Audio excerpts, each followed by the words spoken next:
G'day Pickleball family. First thing to know, as shared on pickleball.com, previewing the upcoming PPA Sacramento Open, as shared by author Jim Kloss. The next stop on the PPA tour is in Sacramento, California this week, beginning Wednesday from the Lifetime Fitness in Roseville. The event features a number of new partnerships and some interesting continuing ones. It will be interesting to see how some of the new pairings stand up. Women's singles, as usual, Anna-Leigh Waters, ALW, and Catherine Parento, CP, are seeded first and second.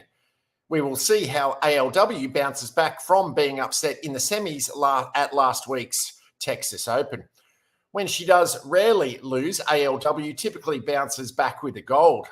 So that would be the smart bet this week. ALW does face a tougher than usual draw. She is likely to face number 8 seed Paris Todd in the quarters and potentially number 3 seed Leah Jansen, last week's gold medalist, in the semis. One early match worth watching will be the expected round of 16 match between number 7 Brooke Buckner against number 10 Caitlin Christian. Overall, I have to pick ALW for the gold in this one. Men's singles, Ben Johns takes the week off from singles, so Federico Staksrud takes over the number 1 seed. The draw did him no favours, though, as he will probably face number 13, Hayden Patrick, in the round of 16, and potentially number 7, Jack Sock, in the quarters. Both Patrick and Sock are capable of beating anyone in any given match. Two players who have favourable draws and could make deep runs are number 4, Jaume Martinez-Vic, or JMV, and number 6, Kwong Duong. For a very interesting early match, check out the round of 64 match between number 17, Gabe Tardio, and number 41, Noe Cliff. That match will feature a ton of athleticism and shot making and is guaranteed to be worth the price of admission. For a prediction, I will take a shot at Kwong Duong to win his first singles gold. Mixed doubles, the top seed and favourite this week is Ben Johns, Anna-Leigh Waters. They have a reasonable draw and will be tough to beat. James Ignatowicz returns to mixed doubles to pair up again with Anna Bright as the number 2 seed. Their bottom side of the draw isn't easy. An expected quarterfinal match in the bottom half likely matches number 3 seed Thomas Wilson Vivian David against number 5 seed Riley Newman Etta Wright. The Newman-Wright pairing is brand new and on paper appears to be a powerful combination. We will have to see if Newman is rusty, as he hasn't played a pro event since MLP Atlanta.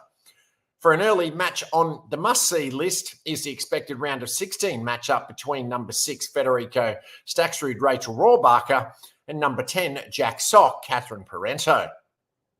I have been touting Staksrud Rohrbacher as the really good mixed pair, mixed good pair, and they did break through to the semis last time out. They will be tested early in this draw. For a winner, I have to go with the number 1 seed, especially as they have a favourable draw.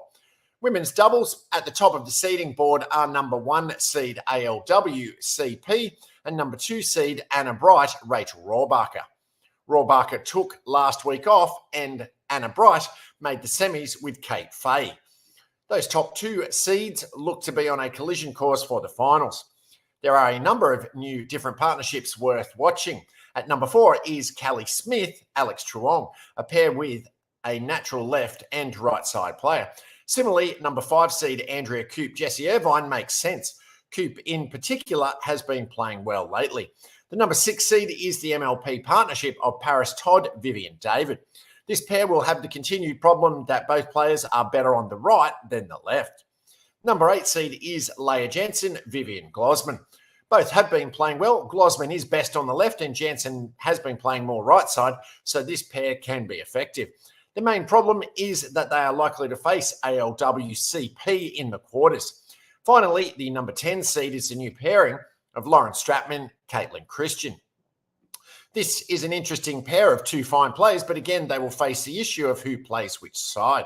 I would put Stratman on the right as she has the better forehand roll, an essential shot for a right side player. For a winner, again, you have to go with the top seed. Men's singles, the last, men's doubles, The last event discussed is the one with the most interesting storylines. Colin Johns sits this one out, so the top seed goes to last week's champs, Dylan Fraser, J.W. Johnson.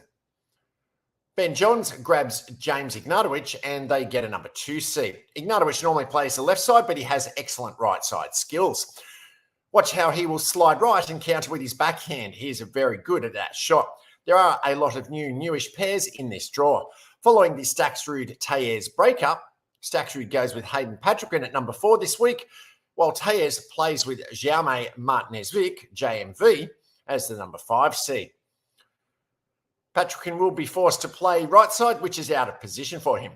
Tellez JMV makes a lot of sense and they should mesh well. The number 6 seed is the super interesting pair of Gabe Tardio and Riley Newman.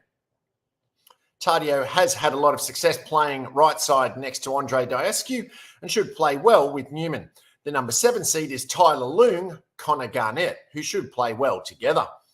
At 8, Jack Sock moves on from Colin Schick and pairs with Thomas Wilson.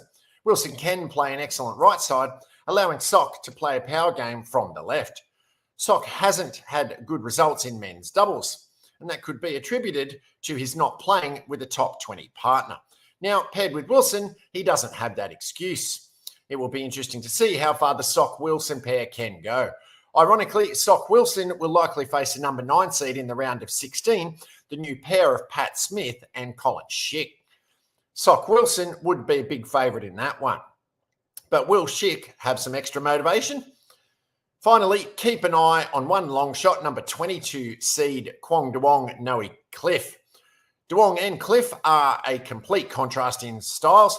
Duong never met a drive he didn't like, while Cliff has some of the best touch shots and angles in the game. Will that contrast lead to success? For a winner, I have to go with number 2 seed Johns Ignatowicz. Ben with anyone is tough. With Ignatowicz on the right, a position he can play extremely well, I see them as a solid favourite. Hopefully, the PPA Tour can have a rain-free week. The potential matchups this week are really good, and we have some fascinating pairings. Jack Sock returns, and he is always must-see TV. Thanks ever so much for making it this far into the update. Please be sure to hit subscribe and like, comment, and rate on the platform you're watching or listening to it on, so this and future episodes can be found by and shared with other fellow pickleballers. Second thing to know, as also shared on pickleball.com, Fox extending PPA Texas Open broadcast signifies major growth of pickleball on TV. This may not seem like a big deal to the outside world, but this is a huge deal in the pickle sphere. This past Sunday, Fox provided coverage of the PPA Texas Open from 2:30 p.m. to 4:30 p.m. Eastern to showcase the mixed doubles final and the women's doubles final to a national audience. Fans watched Anna Leigh Waters and Ben Johns battle Georgia and J.W. Johnson before Waters and Catherine Parento went head-to-head with Lucy Kovalova and Callie Smith. And while there is a broadcast schedule, oftentimes the play moves faster or slower than anticipated. Case in point, we've all been involved in a back-and-forth doubles match where the scoreline has been stuck for 20 minutes for some reason. The Fox broadcast was set to conclude at 4:30 p.m, but the action was so tight that the matches went longer than expected. Consequently, 45 additional minutes of programming was allotted so that viewers could enjoy the conclusion of the women's doubles match. That's a major move. It's a testament to the remarkable popularity of America's fastest growing sport. Even though pickleball has a lot of harsh critics between turf wars with tennis players and old school players who believe the sport is getting too fast, this is clear and convincing proof that people want to watch pro pickleball on TV. This is an even bigger victory for the players, of course, whose skill and athleticism deserves to be seen by as many viewers as possible. Third thing to know, as shared on pacificpickleball.com.au, MLPA, Major League Pickleball Australia, announces dates and format for Season 2 draft. Major League Pickleball Australia, MLPA, today announced the dates and formats for the upcoming 2024 Season 2 draft. Thursday, July 4th at 5:30 p.m. Australian Eastern Standard Time. The Season 2 draft will take place remotely and see 36 players selected in addition to the 12-team captains. 2 men and 2 women will round out each team roster. A hybrid snake format will determine the selection order, where the draft order will reverse in the second round and a split round for round 3. Draft slots have been determined via last to first finishing order of Season 1. The draft end teams will have 3 minutes to make each pick once they are on the clock. The MLP Australia 2024 Season 2 will take place in the following 3 locations. The Gold Coast in the state of Queensland, Australia, from August 30 through September 1, Vietnam, October 18 through 20, and Melbourne in the state of Victoria, Australia, November 8 through 10. Paddles up.